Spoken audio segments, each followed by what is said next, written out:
ሰላም፣ ዛሬ የምንገባው አንድ ትልቅ አጽናፋዊ የፍርድ ቤት ክርክር ውስጥ ነው። እስቲ አስቡት፣ መላው አጽናፈ ሰማይ የተከፈለበት አንድ ጉዳይ አለ፣ እውነትና ውሸት የሚላተሙበት። በዚህ ሁሉ መሃል ደግሞ የሰው ልጆች ምስክርነት ወሳኝ ሚና ይጫወታል። እንዴት? አብረኒ እንግዲህ በአምላክ ላይ የተነሳ ክስ አለ፣ በሌላ በኩል ደግሞ ፍጹም የሆነ አንድ ምስክር አለ። ታዲያ በዚህ ሁሉ ድራማ ውስጥ የሰው ልጆች ቦታ የት ነው? ሚናቸውስ ምንድን ነው? ይሄ ጥያቄ ነው የዛሬው መተንተኛችን ዋና ማጠንጠኛ እና እመኑኝ መልሱ በጣም አስገራሚ ነው። እሺ እንግዲያው ከመጀመሪያውን ጀመር።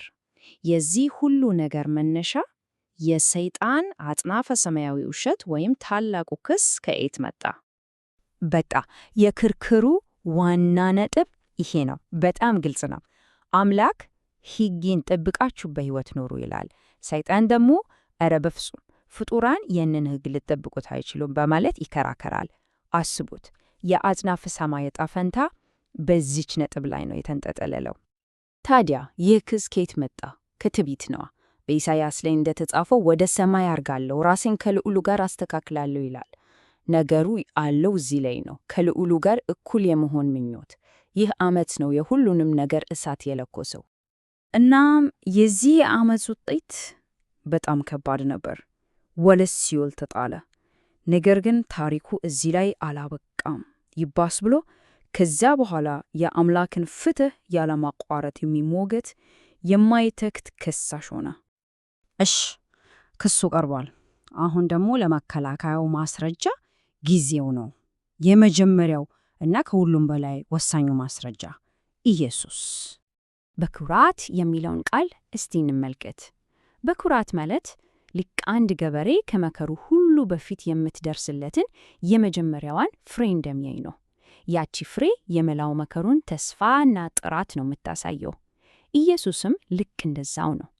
በወደቀ የሰው ሥጋ ውስጥ ሆኖ የአምላክ ትእዛዝ ሊጠበቅ እንደሚችል ያሳየ የመጀመሪያው ፍጹም ማስረጃ፣ የመጀመሪያው ፍሬ ወይም በኩራት እሱ ነው። ሞትንም ድል አደረገ። ጥሩ። ታዲያ ይህንን ያረጋገጠው እንዴት ነው? ሂደቱ ይሄው ነው። አንደኛ፣ በተረገመ ሥጋ ውስጥ ፍጹም ሕይወት ኖረ። ሁለተኛ፣ እስከ መስቀል ሞት ድረስ ታዛዥ ነበር። ሦስተኛ፣ ከሞት በመነሳት ሞትን አሸነፈው እና በመጨረሻም አራተኛ፣ የሰይጣን ክስ ውሸት እንደሆነና የአምላክ ትእዛዝ እውነት መሆኑን በተግባር አረጋገጠ። መጽሐፍ ቅዱስም ይሄንን ነው የሚነግረን። አንደኛ ቆሮንቶስ ላይ ክርስቶስ ላንቀላፉት በኩራት ሆኖ ከሙታን ተነስቷል ይላል። ላንቀላፉት ማለትም ለሞቱት ሁሉ መጀመሪያው ፍሬ ሆኗል ማለት ነው። መንገዱን ከፍቷል። እሺ፣ ኢየሱስ የመጀመሪያው ማስረጃው ነበረ። ግን እሱ ብቻውን አልነበረም። ታሪኩ ይቀጥላል ወደ ሌሎች የእውነት ምስክሮች፣ ወደ ሰው ልጆች ምስክርነት እና እዚህ ላይ ምንጩ የሚጠቀመው ዘይቤ በጣም ጠንካራ ነው። የወደቀውን የሰው ልጅ ሁኔታ ሲገልጽ የትልጭ ነው የሚለው። አዎ በጣም ከባድ አገላለጽ ነው፣ ግን የውድቀቱን ጥልቀት ለማሳየት ነው፣ ከየት እንደተነሳን ለማሳየት። ነገር ግን ታሪኩ ያለው እዚህ ላይ ነው። ከዚህ ሁኔታ ውስጥ እንኳን በአምላክ ፍቅር አማካኝነት ያው የትልቅ እጅ የተባለው ፍጡር ክቡር ይሆናል። ከሳሹን ሰይጣንን ድል እንዲነሳ ኃይል ይሰጠዋል። እንዴት ያለ ለውጥ ነው! እንግዲህ የእነዚህ ምስክሮች ሚና ምንድን ነው? ልክ እንደ ኢየሱስ መንገድ መሄድ ነው። በመንፈስ ቅዱስ ኃይልን ይቀበላሉ፣ እስከ ሞት ድረስ ትእዛዙን ይጠብቃሉ፣ የሰይጣንን ክስ ውሸት መሆኑን በተግባር ያጋልጣሉ እና በመጨረሻም ሞትን አሸንፈው እነሱም በኩራት የመጀመሪያ ፍሬዎች ይሆናሉ። አሁን ነገሩ ይበልጥ አስገራሚ ሆነ ይመጣል። ይህ ማስረጃ ዝም ብሎ የሚቀጥል አይደለም። ጉዳቱን ሙሉ በሙሉ ለመዝጋት አንድ የተወሰነ ቁጥር መሞላት አለበት እና ያ ቁጥር 144,000 ነው። ለምንድን ነው ቁጥር የሚያስፈልገው? ምክንያቱም የቁጥር ሲሞላ የሰይጣን ውሸት በፍጥረት ሁሉ ፊት በማያዳግም ሁኔታ ጸጥ ይላል። በቃ ክርክሩ ያብቃል፣ ማስረጃው ተጠናቋል ማለት ነው። ይህ የምስክሮች ስብስብ ልክ እንደ አንድ ትልቅ አዝመራ ነው። በበዓለ 50 ጊዜ የበልግ ዝናብ ወርዶ የመጀመሪያውን ቡድን አዘጋጀ።